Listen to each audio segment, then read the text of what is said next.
Morning friends, তোমরা সবাই কেমন আছো? আশা করি ভালো আছো। তো আমিও ভালো আছি। তো আজকে দেখো, পটল দিয়ে আলু দিয়ে রুই মাছের ঝোল করব।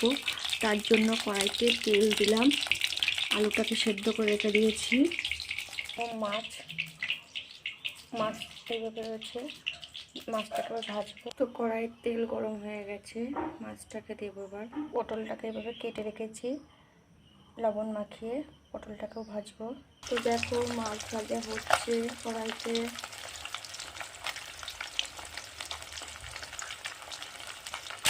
দেখো, মাছ ভাজা হচ্ছে।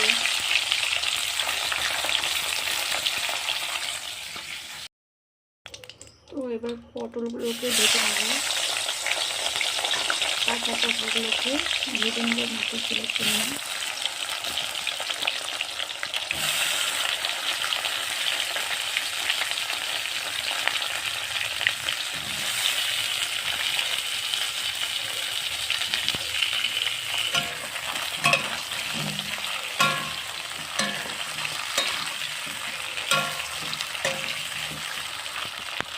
কড়াইতে লবণ হলুদ দিয়ে আলুটাকে ভেজে নিলাম।